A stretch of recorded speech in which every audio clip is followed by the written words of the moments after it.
আসবো। হ্যাঁ, এসো।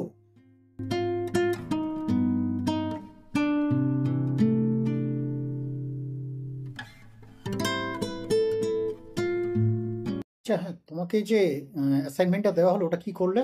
সেটা 1-2 দিনের মধ্যেই হয়ে যাবে। আচ্ছা আচ্ছা, কিসের উপর করছো অ্যাসাইনমেন্টটা? মডেলিং এর ওপর। মডেলিং? আর কিরকম? আর্ট কলেজের মডেলদের জীবনীর উপর।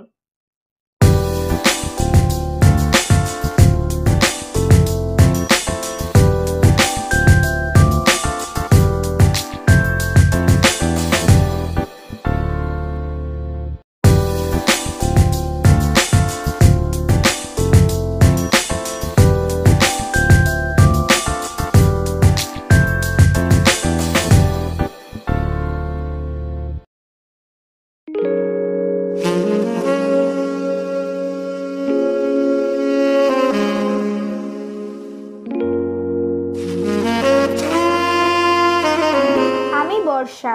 আমি একজন এন্টারটেনমেন্ট নিউজ পোর্টালের ক্রিয়েটিভ হেড। ছোট অফিস হলেও আমাদের লক্ষাধিক দর্শক। আজ অফিসে চলে এসেছি সকাল সকাল।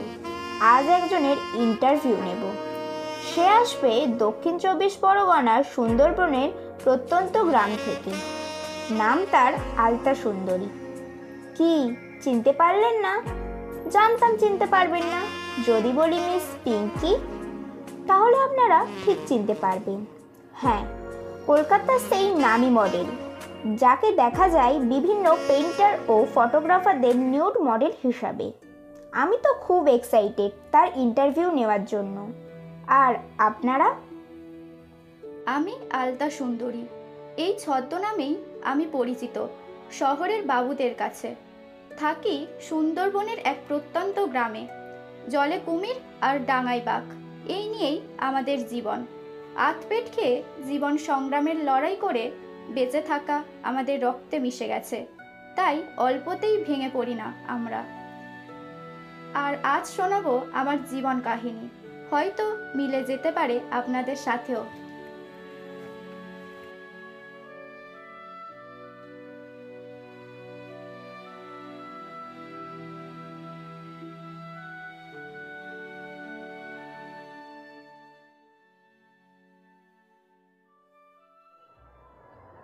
কেমন আছো? হ্যাঁ, ভালো আছি। এসো এসো, ভিতরে এসো। হ্যাঁ, চলুন। আচ্ছা, এত কাজ থাকতে এই নিউড মডেলিংকে নিজের পেশা হিসেবে বেছে নিলে কেন? কেউ কি আর সাত করে নেয় গো দিদি? নিতে হয়। আমার স্বামীর টিভি হলো, পুরো বসে গেল। বাড়িতে বুড়ো শ্বশুর, খাওয়াবো কি, দেখবই বা কি করে। শুনলাম ডায়মন্ড হারবার নার্সিংহোমে আয়া নিবে।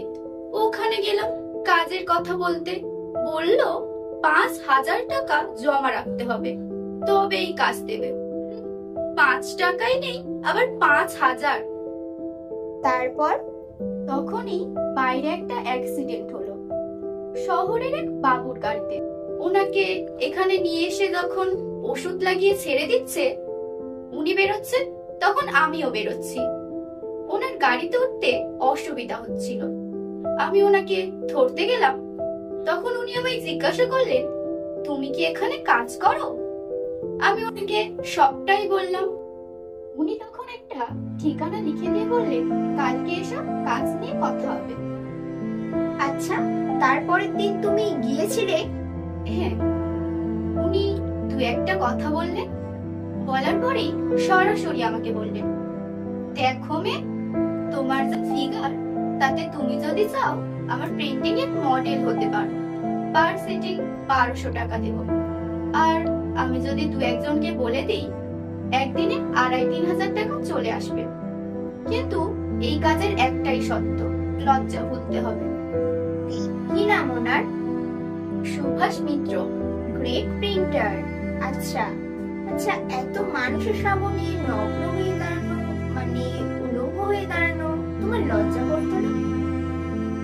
না দিদি, মেয়েরা নজর দেখে বুঝতে পারে কোন চোখ দেখছে আর কোন চোখ যাচ্ছে। অনেকে হা করে তাকিয়ে আছে সরাসরি চোখের দিকে। প্রথম প্রথম লজ্জায় ঘৃণায় কুঁকড়ে যেতাম, কিন্তু কিছুদিন পর বুঝলাম এই চোখগুলো শুধুই দেখছে। চোখের ভাষা তো আমরা বুঝি। কি? না না, তুমি বলো। এই চোখগুলো না শুধুই দেখে। মন থাকে হয় ক্যানভাসে, না হয় ফিল্মে। এই চোখে কাম নেই গো দিদি, কাম থাকে না।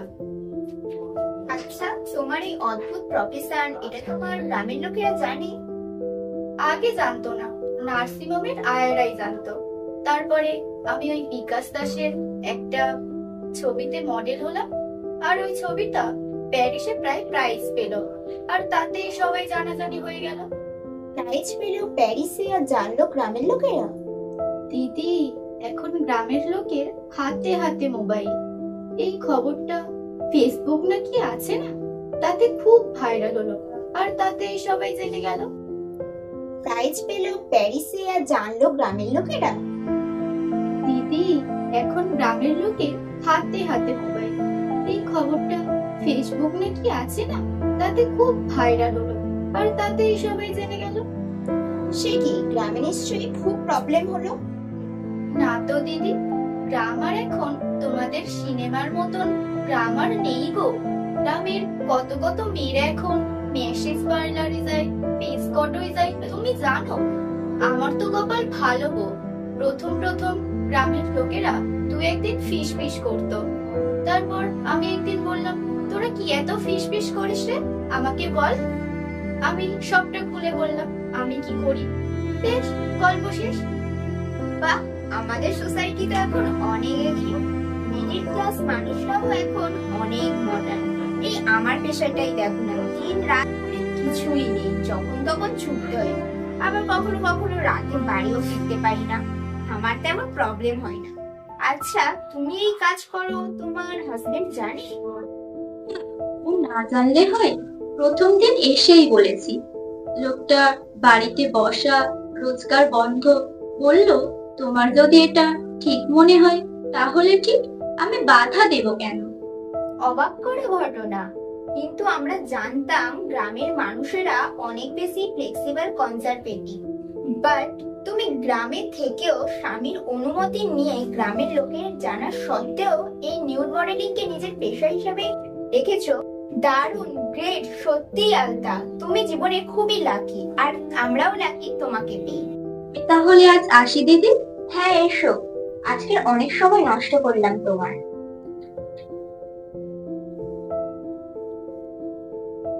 এটা তুমি রাখো। না না দিদি, শোনো না, শোনো। কাপড় জামা খুলে ছবি তুললে বা ছবি আঁকলে টাকা নেই, নইলে নেবো কেন? তুমি এত দূর থেকে কষ্ট করে এসেছো, তার যাতায়াতের তো একটা খরচ আছে। শোনো না, আজ তো প্রবীর বালের স্টুডিওয় যাবো, সেখানে টাকাও পাবো। আসি দিদি।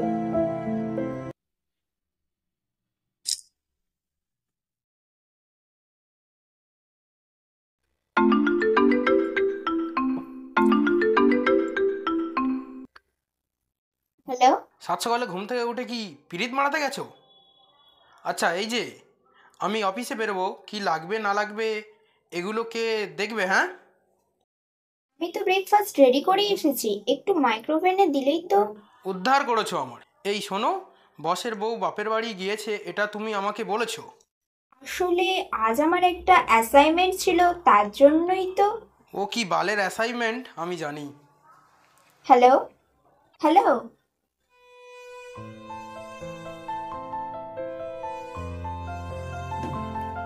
তুমি অনেক এগিয়ে আছো, তোমরা অনেক এগিয়ে আছো। আমি এই লিড ক্লাসের বরের কাছে, তুমি ভালো থেকো, খুব ভালো থেকো।